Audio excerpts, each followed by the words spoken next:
Hola, ¿qué tal? Buenas tardes y bienvenidos a Visionarte. Y bueno, pues el programa que les propuse el día de hoy, o el tema que les propuse el día de hoy, va a ser la Inquisición española. No la Inquisición papal, no la Inquisición de Roma, no la Inquisición episcopal, sino la Inquisición española. Son cosas diferentes, no hay que confundirnos. La Inquisición episcopal aparece en el siglo XII, posteriormente, a finales del siglo XII, principios del XIII, va a aparecer la Inquisición papal, que es la que se va a extender por toda Europa, podríamos decir la Inquisición romana, puesto que en un primer momento son los obispos de cada una de las diócesis quien se va a encargar de ir en contra de los herejes, ¿no? Posteriormente, viendo que por parte de los obispos se cometían pues alguna que otra barbaridad, el Papa tuvo a bien de pues bueno, tomar en sí las riendas de la Inquisición, de este tribunal en contra de las herejías y mediante una bula pues se constituye la Inquisición romana. Ya muy posteriormente, con el pontificado del Papa Sixto IV en el siglo XV, el rey Fernando el Católico, aunque en Aragón ya había Inquisición, pero lo quiso también instaurar en toda la península ibérica, en lo que serían los reinos de Aragón y Castilla, y bueno, pues instaura esta, digamos, entre comillas, nueva Inquisición o nuevo tribunal que va a pues juzgar todos los casos de pues herejías que hay en la península ibérica, ¿no? Entonces hay que hacer estas tres diferenciaciones porque no es lo mismo. Incluso ya en el siglo XVI, con las reformas protestantes, sobre todo con Lutero, empiezan a aparecer otras inquisiciones que tienen el mismo formato, que igual que la Inquisición católica, que es la Inquisición protestante. Estos se van a dedicar más a enjuiciar a todos aquellos que ellos creían que eran brujas, ¿no? Aunque también hay algo Europa, o sea, no, perdón, en la Inquisición católica también hay algo de eso, aunque bueno, pues los más crueles, podríamos decir, los que más condenaron, quemaron, mataron y ahogaron, fueron las inquisiciones protestantes. Si nosotros tenemos en mente las brujas estas de Salem, que fue uno de los últimos juicios por parte de un tribunal inquisitorial, pues vemos que es por parte de la Inquisición protestante, no la Inquisición católica. Entonces vemos que pues muchas veces nos hacemos estas confusiones. También hay que decir que bueno, pues veremos la semana que viene cómo se procedían en estos juicios y también veremos cuáles son los motivos por los cuales Fernando el Católico quiere poner pues esta Inquisición. Una que a lo mejor dicen ustedes pues que santa que puede ser, que es eliminar de la península ibérica a todos los que sean judaizantes y musulmanes, ¿no? Pero también hay otra versión que dice que bueno, pues Fernando el Católico aprovechó este tipo de juicios para poder eliminarse o para poder eliminar a muchos que iban en contra de su corona y también para poder sufragar los gastos del reino, puesto que a todos los que eran condenados por el Tribunal de la Inquisición se les incautaban sus bienes y estos pasaban a formar parte tanto de la corona como del Tribunal de la Inquisición, que con esto pues se mantenía muchas veces, ¿no?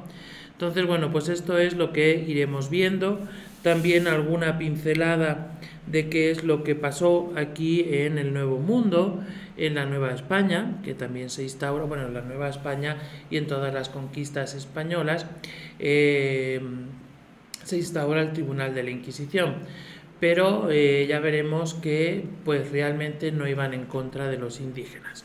Realmente los inquisidores nunca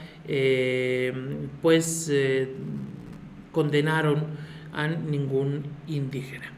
Bueno, pues este es el tema que les propuse el día de hoy, espero que les guste y bueno, pues continuaremos la semana que viene y la próxima hablando de algunos temas y algunos personajes de la Inquisición, como puede ser el personaje de Fray Tomás de Torquemada, que a todos nos viene a la mente, pues bueno, pues también hablaremos algo de él. Bueno, pues también hay que decir que, bueno, como siempre me gusta en el Santoral, un poco el día de mañana, es el día que se conmemora a una santa italiana de Siena llamada Santa Catalina de Siena. Hay dos Catalinas muy famosas, que son Santa Catalina de Alejandría y Santa Catalina de Siena. Catalina de Alejandría fue una mártir allá por el siglo IV,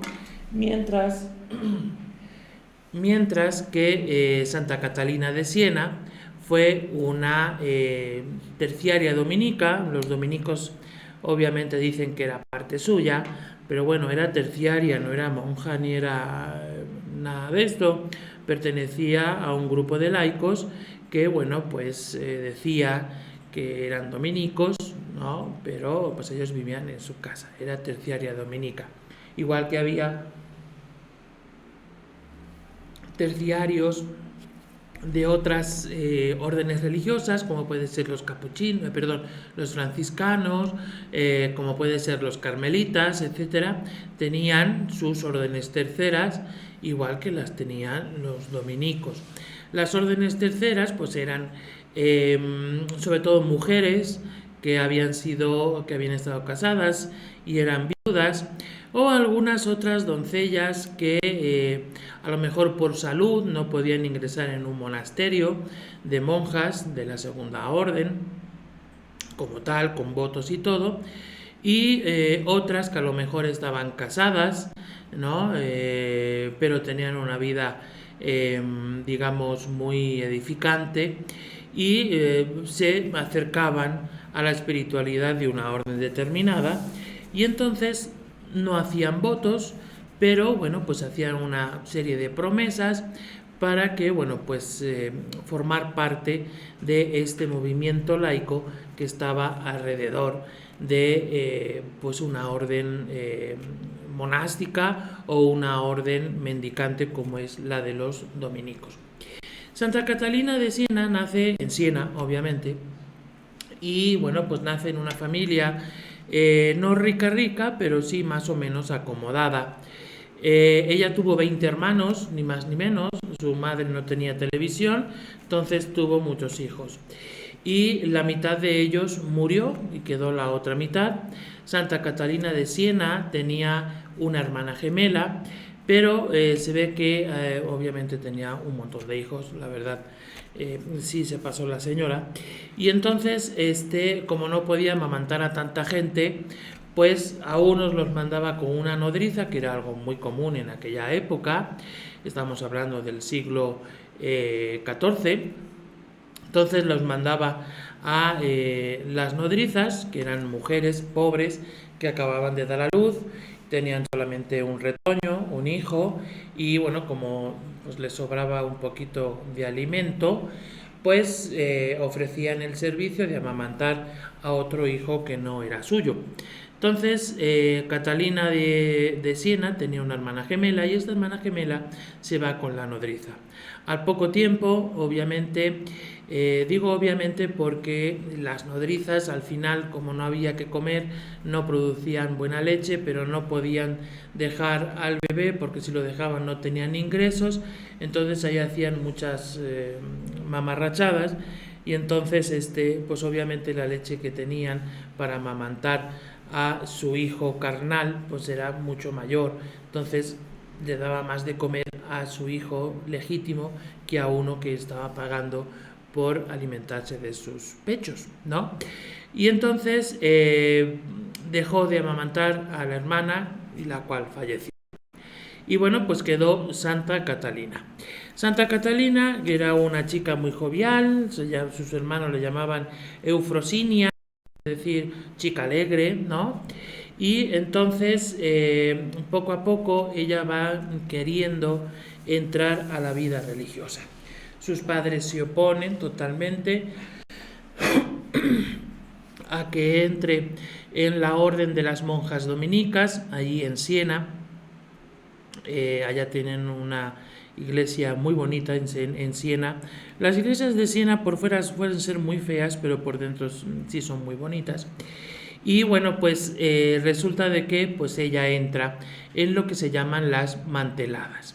Estas manteladas eran chicas laicas a los que sus padres no les daban dote, no estaban de acuerdo, no tenían la bendición, y entonces ellas entraban a la tercera orden. En un primer momento, casi todas las mujeres de la tercera orden eran viudas o eran doncellas que no se podían casar.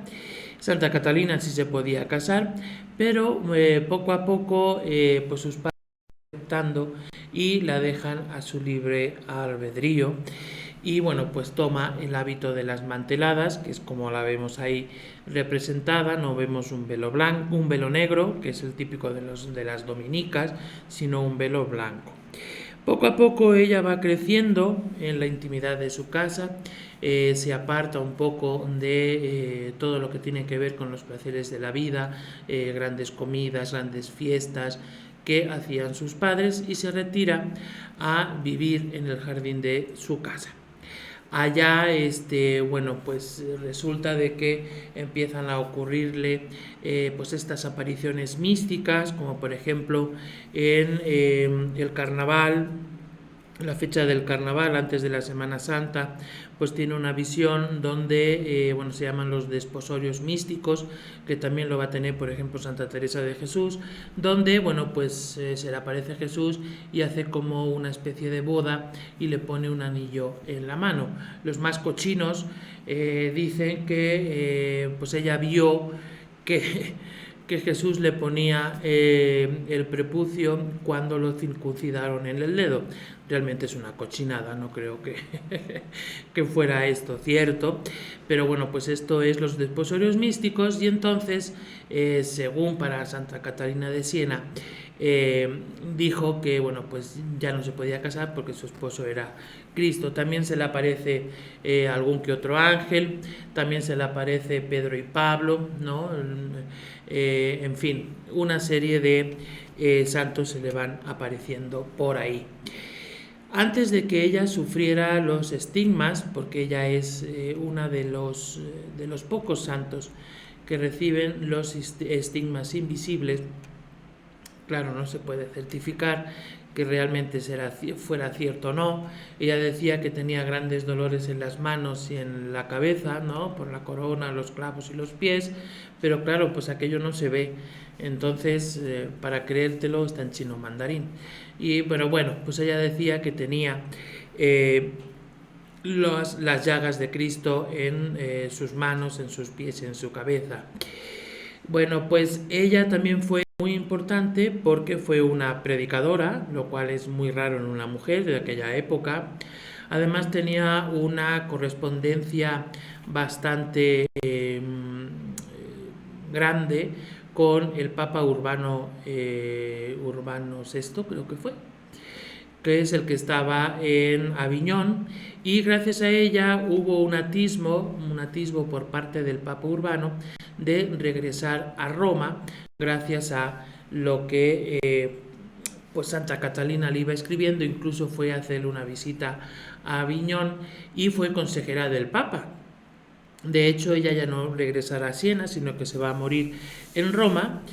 Y bueno, pues uno de los milagros que ahorita le llaman anorexia nerviosa, pero bueno, antes era un milagro y pues seguramente es un milagro.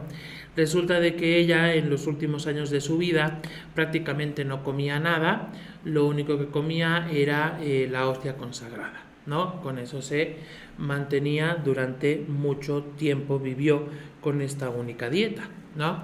Y bueno, pues al final muere en Roma y bueno, pues como saben ustedes, Santa Catalina de Siena, espero que lo sepan, ayudó muchísimo en cuanto a la sanación de la peste negra en Siena. Ella nunca se contagió, su familia sí, en fin, muere en Roma, su cabeza es enviada a Siena, donde se puede ver, es una reliquia, entran a el convento de Santo Domingo de ahí de Siena.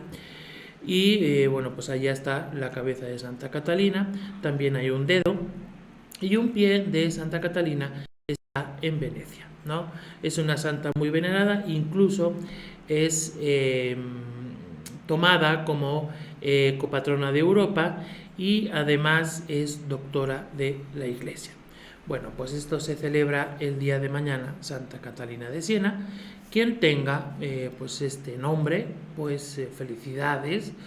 Y muchas veces se dice, bueno, ¿cuál será la mía? Santa Catalina de Siena, Santa Catalina de Alejandría, Santa Catalina Labouré, porque hay varias Catalinas. Pues a mí siempre me dijeron que es el que está más cerca a tu cumpleaños. Entonces, bueno, pues quien esté más cerca de este santo, pues o de esta santa, pues le celebraremos su onomástico. Bueno, vamos a una pausa y ahora sí regresamos para hablar sobre la Inquisición española. Hola amigos, él es Ricardo Wood, él es Benjamín. ¿Y tú quién eres? Yo soy el aire. Los invitamos. ¡Chingado! Así los vamos a esperar. Esto está con madres. ¿Cuándo? Y bueno, me agarraron aquí, que sabe que la vida nunca para. Bueno, pues resulta de que vamos a hablar de la Inquisición española. Bueno, el Tribunal de Santo Oficio de la Inquisición, que así es como se conocía, el Tribunal del Santo Oficio de la Inquisición, tenía el siguiente emblema o escudo, que ahorita se lo va a poner Susan, y bueno, pues es conocida como la Inquisición española. Se funda en España en el año 1478, estando en el pontífico Sixto IV, el Papa Sixto IV, y se funda por petición del rey Fernando el Católico, también por la reina Isabel, porque ya saben ustedes que el lema de los reyes católicos era tanto monta, monta tanto, y nosotros le ponemos Isabel como Fernando, ¿no? Es decir, que Isabel y Fernando eran sumamente, pues los dos, aunque cada uno en su reino, Fernando en Aragón, Isabel en Castilla, pero los dos se metían en los asuntos del reinado del esposo o de la mujer. Y entonces los dos piden a el Papa Sixto la creación de este Tribunal del Santo Oficio de la Inquisición. ¿Qué es lo que pretendía el rey Fernando el Católico, que es el que más hincapié hace? Puesto que en Castilla no había habido Inquisición, porque hasta el reinado de Isabel la Católica, la mayoría del reino de Castilla estaba gobernado o estaba invadido por el califato de Córdoba, es decir, por los de religión maometana que estaban allá pues en este reino. Entonces no había tanta influencia del Tribunal de la Santa Inquisición. Pero lo que quería principalmente el rey Fernando, que ya tenía conocimiento, porque en el reino de Aragón que se conquista un poco antes que el reino de Castilla, pues ya tenía conocimiento de cómo funcionaba ese tribunal de la Inquisición en el reino de Aragón, la Inquisición papal, y quiere también instaurar este tribunal en Castilla, ¿no? Pero lo principal era mantener la ortodoxia de la religión única en todo el reino de la península ibérica, ¿no? Bueno, los dos reinos de la península ibérica, tanto en Aragón como Castilla. Es decir, que en todo el reino, en los dos reinos, hubiera una única religión. Durante mucho tiempo llegaron antes los judíos. En la península ibérica hubo casi todos los pueblos. Había un barrio judío que se llamaba la Judería. Luego, en el año 1711, llegan los musulmanes y, bueno, pues empiezan a quedarse en estas poblaciones, y las minorías en los cristianos. Cambia totalmente esto. En el año 1478 estamos hablando que prácticamente todo el reino de Castilla está conquistado. Y ahora la mayoría van a ser los cristianos y las minorías van a ser los musulmanes y van a ser los judíos. Entonces hay que convertirlos a todos, a estos judíos y musulmanes, hay que convertirlos al cristianismo, ¿no? Que realmente es una religión un poco más sana, ¿no? Pero bueno, pues había que convertirlos. Entonces es el rey Fernando el Católico el que se da cuenta de que había unos, sobre todo judíos, que eran un poco mentirosillos. Es decir, ellos decían que se convertían al cristianismo, se bautizaban, pero llegaba el sábado y cerraban sus ventanas y prendían la menorá con las 7 velas y celebraban el sabbat. Entonces, esto era lo que ellos llamaban como judeizar.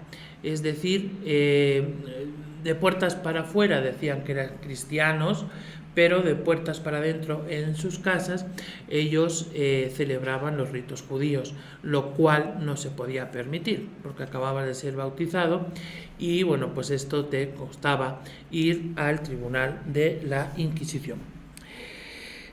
También es importante decir que, bueno, pues la primera vez que aparece el Tribunal de la Inquisición es en el sur de Francia, en el año 1184, cuando, bueno, pues el Papa pues da obviamente instrucciones, porque en esa región estaban los cátaros y los albigenses. ¿Se acuerdan ustedes?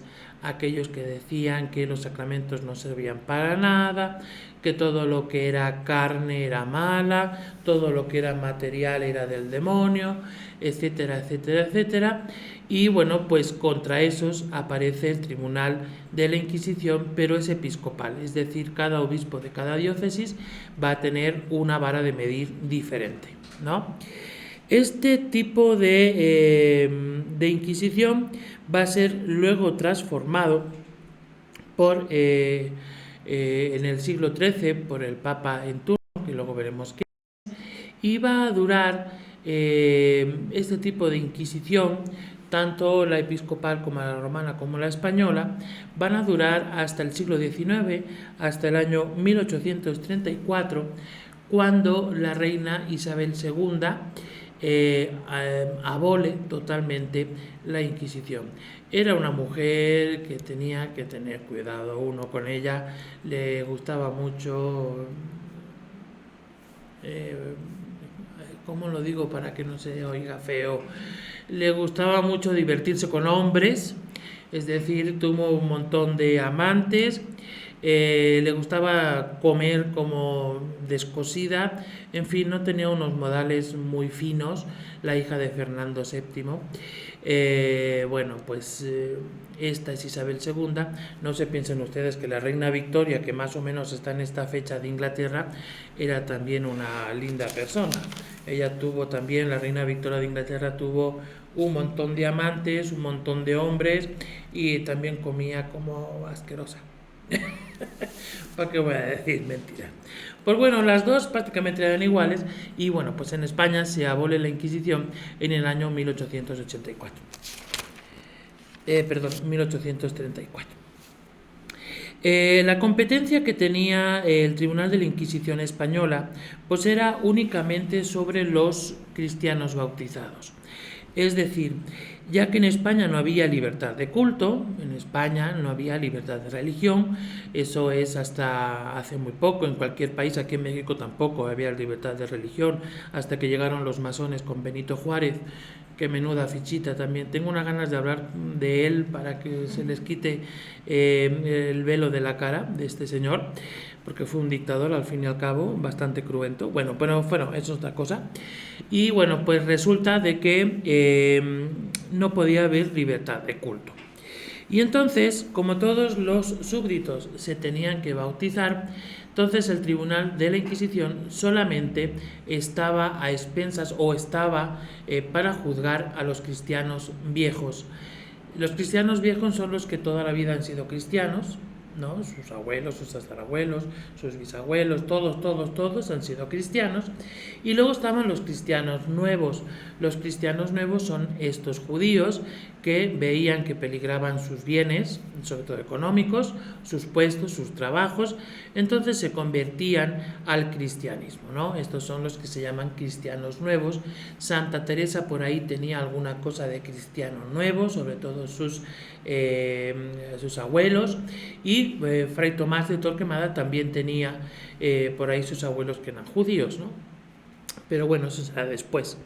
Esto se extiende a todos los súbditos del reino, ¿no? Es decir, el reino de España en un primer momento, el reino de Castilla y Aragón en un primer momento van a ser en la península ibérica, pero desde el año 1492 que llegan los españoles, afortunadamente, llegan a esta región de América, pues se funda la Nueva España y son también súbditos todos los que habitan aquí, tanto indígenas como no indígenas, tenían los mismos derechos. Y entonces también se instaura la Inquisición aquí, pero solamente para los bautizados.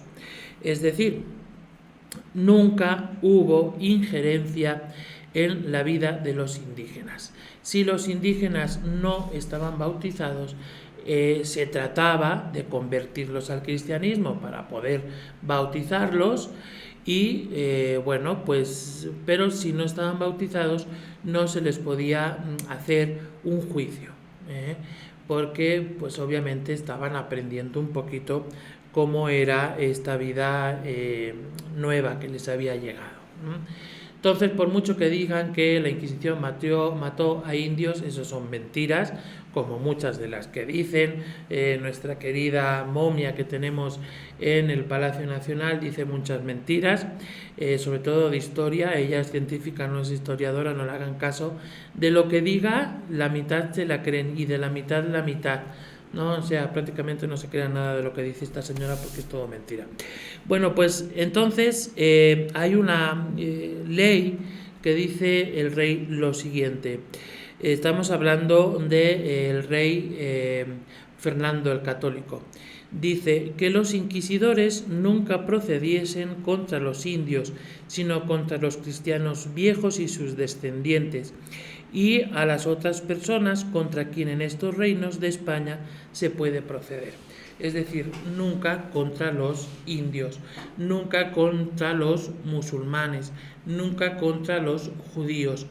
Ahora bien, una vez que los judíos, musulmanes o indios se bautizaban, ahí sí ya habían acatado todas las normas de la religión católica y se podían enfrentar a un juicio de la Inquisición. Es decir, un indígena que tenía un idolito en su casa, dice: ya me convencieron los franciscanos, los dominicos o quien sea, ya me voy a bautizar porque realmente creo en Dios, Padre, Hijo y Espíritu Santo. Bueno, pues se bautiza, pero sigue teniendo ese idolito en su casa y le sigue poniendo de comer unos tamales, le sigue de poner un poco de pulque, en fin, esas ofrendas que se le hacen a los idolitos. Si es sorprendido, el Tribunal de la Inquisición lo puede acusar. ¿Por qué? Porque ya ha sido bautizado. Como les dije, pues bueno, la primera Inquisición episcopal del siglo XII es reformada por el Papa Lucio III, va a tomar todo el poder de la Inquisición episcopal y en el siglo XIII, en el año 1231, el Papa Gregorio IX es el que va a cambiar la Inquisición de episcopal a romana o episcopal, o papal, y posteriormente en España se va a hacer con el rey Fernando, pues esta Inquisición española. Ya en la península ibérica, sobre todo en el reino de Aragón, como ya les dije, estaba la Inquisición. Pero ya por el siglo XV, cuando empieza a reinar el rey Fernando el Católico, la Inquisición ya está de capa caída, es decir, nadie le hacía mucho caso, ¿no? Puesto que los judíos, que principalmente contra quienes van, pues tenían puestos de poder. Es decir, eran consejeros del rey, eran banqueros, tenían negocios, se dedicaban al comercio, sobre todo con rutas comerciales, es decir, era prácticamente toda la sociedad burguesa los que tenían la pasta, los que tenían el dinero. Y obviamente con el paso del tiempo la Inquisición se dio por vencida porque los judíos no iban a dar su brazo a torcer. Los primeros o los inquisidores más importantes del reino de Aragón se llamaban Raimundo de Peñafort y Nicolás Eymerich, que fue el que escribió el martillo de las brujas, el libro del martillo de las brujas. Y al final, cuando empieza a reinar Fernando el Católico, empieza a promover un poco más la actividad de la Inquisición en su reino, en Aragón, y también quiere instaurarlo en el reino de Castilla.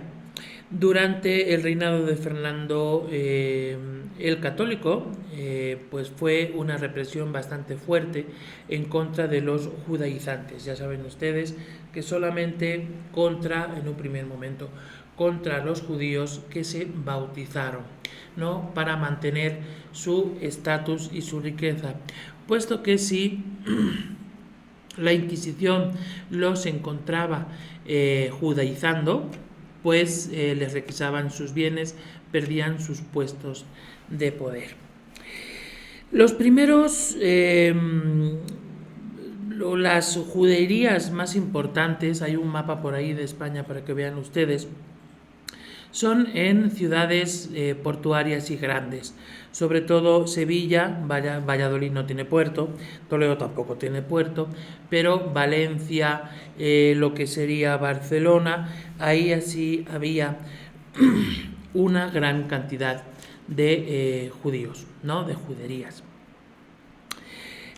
Poco a poco, ya instaurada la Inquisición española por parte del Papa Sixto IV y del rey Fernando el Católico, los judíos no tienen más remedio que, si quieren mantener un poco su estatus, se tienen que convertir. Esto es muy mal visto por todo su entorno judío, puesto que pues, son unos traidores a su religión. Pero además también son mal vistos por los cristianos viejos, porque están recelosos de que se hayan convertido únicamente para conservar su estatus y sus bienes económicos, ¿no? Entonces, por donde los vieran, los pobres cristianos nuevos, pues eran mal vistos.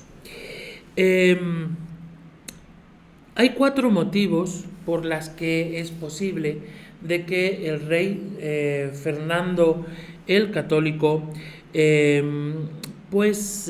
propusiera, ¿no?, un poco el inicio de la Inquisición. Unos dicen que es sobre todo por el establecimiento de una unidad religiosa. es decir, él quería que en toda la península ibérica hubiera solamente cristianos. Lo que estamos viendo ahí en los mapas son los tribunales más importantes de la Inquisición, en Valencia, en Barcelona, Zaragoza, Murcia, Granada, Sevilla, Córdoba, Toledo, Madrid, Santiago de Compostela, Logroño, Valladolid, que son un poco los tribunales más importantes.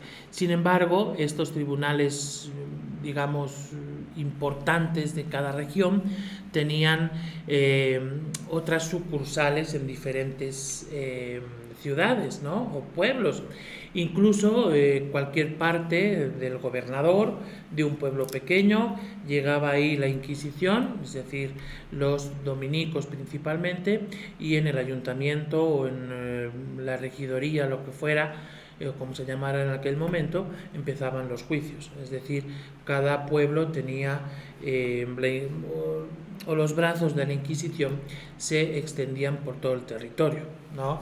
Y incluso hoy día, si ustedes viajan por la geografía española, en muchos pueblos todavía se encuentra la llamada picota, donde colgaban a los ajusticiados, ¿no? Entonces, estas picotas vienen por parte de la Inquisición, que eso ya lo veremos después. Entonces, la primera razón por la que los historiadores dicen que Fernando el Católico instaló la Inquisición es porque quiere que la religión católica esté en toda la península ibérica. Otra de las razones, que puede ser mucho más verídica, porque Fernando el Católico, a pesar de estar casada con Isabel la Católica, que era una santa, era una fichita, ¿no? Era bastante cruel. Si ustedes han oído decir sobre un tal llamado Maquiavelo, pues él escribió alguno de sus libros, o este personaje se inspiró en estos libros gracias al rey Fernando el Católico, o sea, una persona bastante maquiavélica, como diríamos actualmente. Bueno, ¿cuál es esa segunda razón? Es debilitar la oposición política que tenía el rey Fernando el Católico en el Reino de Aragón. Es decir, como ya les comenté antes, la mayoría de los ricos, la mayoría de los consejeros del rey de Aragón eran judíos. Entonces, claro, quitándoselos de en medio, pues él sería un poco más libre y tendría más dinerito, que es la tercera razón. La tercera razón es la financiación económica, puesto que se confiscaban todos los bienes a estos judíos ricos, ¿no? Aquí hay que decir que la mayoría de los judíos que son condenados como judaizantes eran judíos ricos. Esto le convenía tanto a la Inquisición como al rey, porque una parte iba al rey y otra parte iba al tribunal de la Inquisición. En fin, si eras un judío pobre, pues raro era que pues, te condenara a la Inquisición. Y bueno, pues al final la cuarta razón, que es obvia, es acabar con la poderosa mayoría de los judíos conversos. Es decir, ya se habían convertido, ¿para qué quieren acabar con ellos? Pero bueno, en fin, ya me quedan 5 minutos. Vamos allá. El primer dominico en introducir la Inquisición española en España fue un dominico, un fraile dominico llamado Alonso de Ojeda. Él era arzobispo de Sevilla y en el año 1477 le dice a la reina Isabel la Católica que allá en Sevilla había muchos, tanto musulmanes como judíos, que se habían convertido, pero que seguían siendo infieles, porque seguían con sus prácticas erróneas en cuanto a su religión.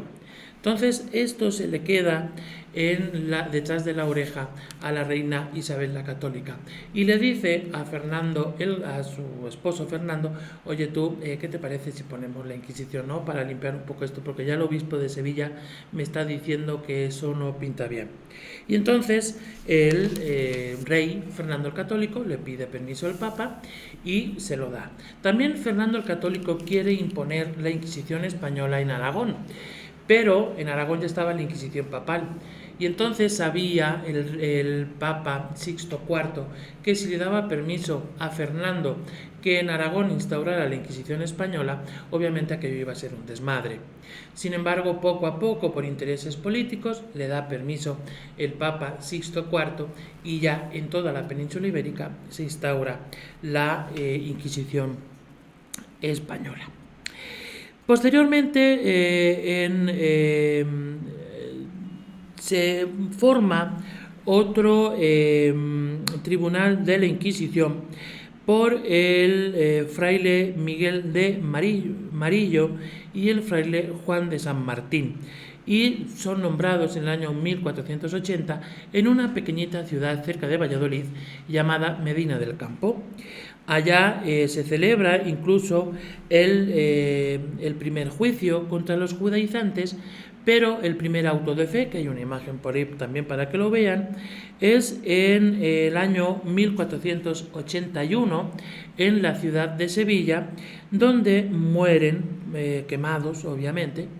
Este es el Tribunal de la Inquisición de Sevilla. Ahorita me va a poner el auto de fe.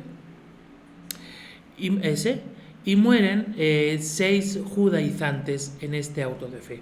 Los autos de fe eran unas fiestas, no se piensen que era cualquier cosita, iban y montaban ahí 4 cacharros para quemar y arriba una persona, ¿no? Se hacía todo un espectáculo súper importantísimo para matar a los herejes, ¿no?